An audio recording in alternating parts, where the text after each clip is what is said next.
साहब, अरे ओ साहब, अरे अब तो आंखें खोलो और देखो हमारे बलिया में बिजली विभाग का हाल। हमारे बलिया में एक जीरा बस्ती गांव है, वो पूरा गांव आज बिजली विभाग के लापरवाही की वजह से रो रहा है और बलिया प्रशासन अभी तक सो रहा है। आंचल यादव और अलका यादव का बिजली विभाग की लापरवाही से जान चली गई।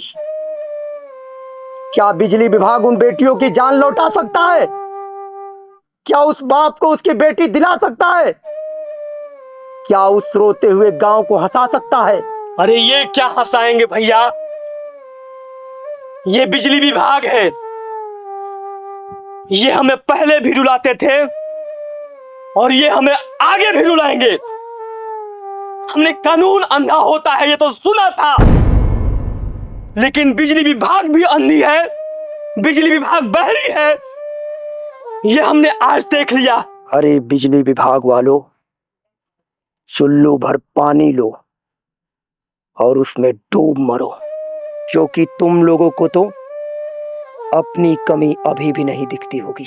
अरे कैसे दिखेगा इन लोगों को?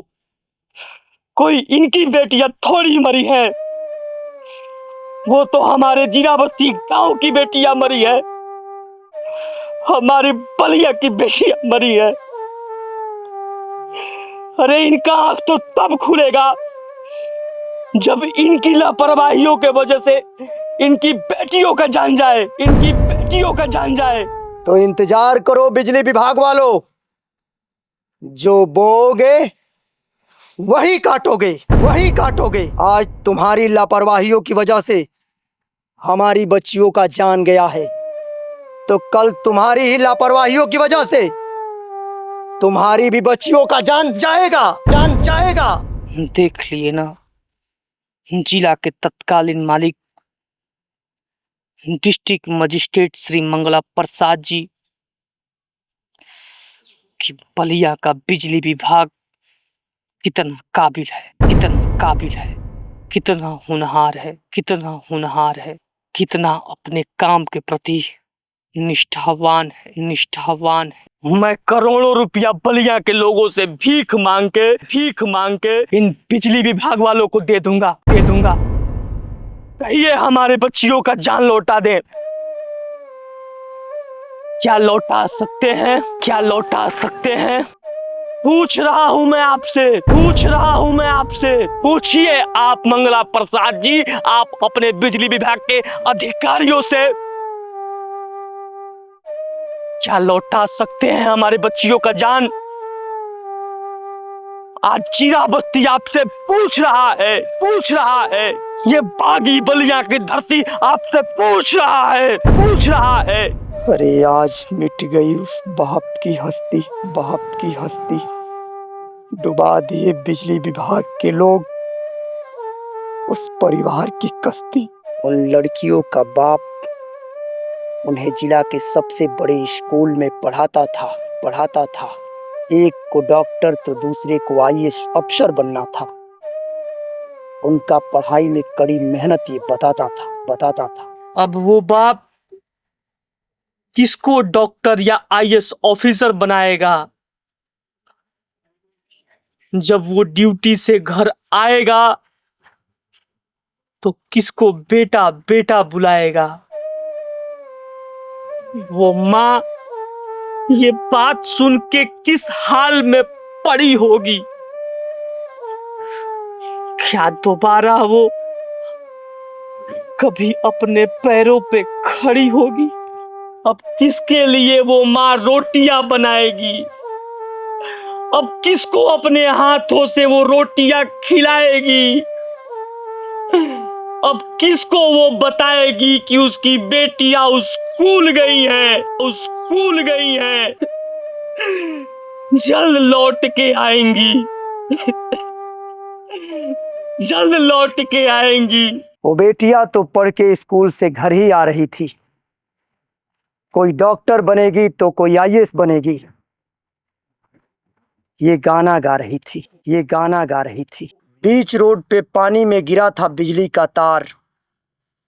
वो पैर रखी घर की ओर जाने को, लेकिन बिजली विभाग की लापरवाही की वजह से वो बेटिया वहां चली गई जहां से अब कभी नहीं मिलेगा लौट के आने को। अरे हत्यारे, तुम किसी का जान ले लिए और तुम्हारी लापरवाही के खिलाफ कोई आवाज उठाया तो उसके ऊपर राजद्रोह का मुकदमा करवा दिए। अरे देशद्रोहियों, तुम लोग इतने ही ईमानदार होते तो भारत से 5 साल पहले आजाद होने वाला हमारा बागी बलिया आज भारत से 50 साल पीछे नहीं होता किसी भी मामले में। आज मुन्ना बहादुर भैया का कमी खल रहा है। वो होते तो जाके बिजली विभाग के अधिकारियों को 2 थप्पड़ लगाते और पूछते कि हमारी बच्चियों का जान कौन लौटाएगा। अरे भैया, तू अच्छा याद दिला देला। अगर एक थप्पड़ लगला से हमनी के बलिया के एगो बागी के ऊपर राजद्रोह के मुकदमा लाग सकेला तो हमनी के बलिया के आज 2 बच्चियन के 2 बेटियन के जान गइल बा ई बिजली विभाग के अधिकारियन के लापरवाही के वजह से। तो ओ अधिकारियन के ऊपर कौना द्रोह के मुकदमा लागे के चाही। अरे कुल घुसखोर बाड़े सन। अगर एकनी के बढ़िया ईमानदार रहता सन तो हमनी के बलिया के इहे हाल रही।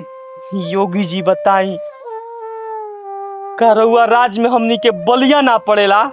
हे महाराज जी, रउआ के डंका के चोट पे हमनी के ओठ देनी जा, रउआ के खुलेआम सपोर्ट देनी जा। रउआ हमनी के दिल में बानी योगी जी, लेकिन बताई का बलिया रउआ दिल में नइखे? हमनी के बिटियन के इंसाफ दिलाई योगी जी। हमनी के जीरा बस्ती के इंसाफ दिलाई योगी जी। हमनी के बलिया के इंसाफ दिलाई योगी जी। इंसाफ दिलाई। हमारे बच्चियों के साथ इंसाफ हो। बिजली विभाग के भ्रष्ट अधिकारी बलिया से साफ हो। हमारे बलिया के साथ इंसाफ हो। बिजली विभाग के भ्रष्ट अधिकारी बलिया से साफ हो।